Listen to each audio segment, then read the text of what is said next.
My Hero Academia introduces fans to a myriad of interesting characters, each with their own strong motivations, ideals, and goals. Though the series predominantly focuses on the lives and struggles of its heroes, plenty of attention is given to the villains who drive its narrative forward. One of the series' most impactful evildoers left a mark on fans, not due to his actions, but more so due to his unique motivations and ideals. Though the series' main conflict is heavily centered around the generational struggle between all for one and one for all, Disdain forced My Hero's cast and fans to examine the state of its hero society.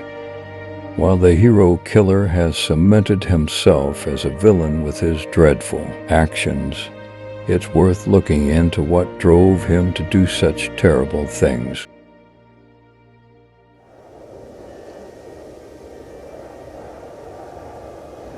This is old sensei. You're a sensei for your life.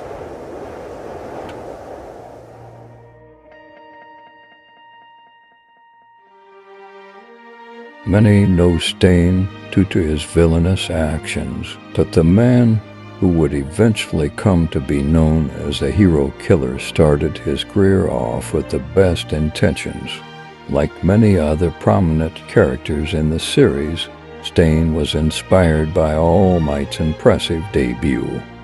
Inspiring show of selflessness and resolve drove the young Disdain to pursue his own career, heroics, in the hopes of upholding those laudable qualities.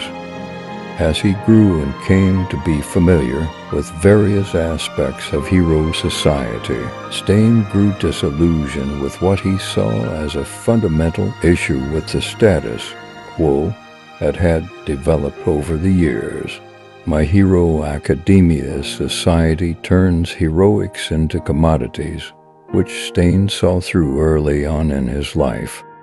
Unable to participate in what he viewed as a corrupt constitution, he gave up on being a hero and shifted towards vigilantism. As the vigilante Stendhal, Disdain was able to act upon his beliefs while circumventing the bureaucracy of hero society. As someone who started out with good intentions, vigilantism served as the perfect way for Disdain to uphold his ideals while resisting the current structures he felt diminished, that which he held in such high regard. Sadly, Disdain's experiences and rejections as a vigilante only further twisted his worldview, making him into the monster he is by the time My Hero Academia's narrative begins. Disdain's disillusionment over the years causes him to become much colder, with a merciless approach at dealing with those who he sees as having contributed to societal decay.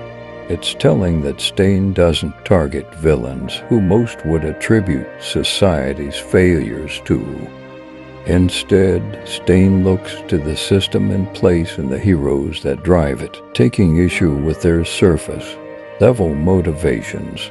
This intense disdain for heroes and hero society in general is what drives Disdain to kill and maim those who he feels are part of the overall problem. To Disdain, All Might represents the ideal hero. This is a sentiment that many in the series echo, though none have taken that sentiment and twisted it in the way he has. Heroics are dependent upon selfless sacrifice to Disdain.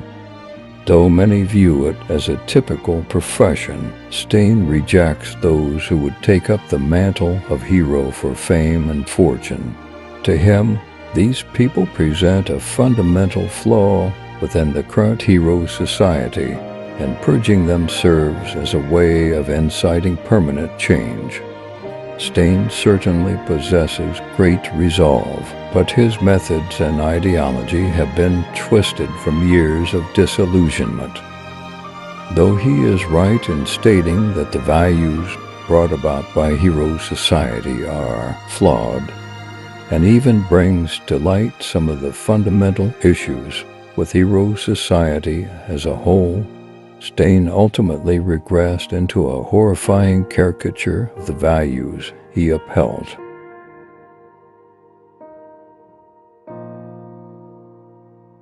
The hero killer Stein's philosophy is like this: every hero is a fake that's worshipped by society as the good people. True heroism must be restored. I agree with this to an extent, and let me tell you what I agree with and what I don't agree with.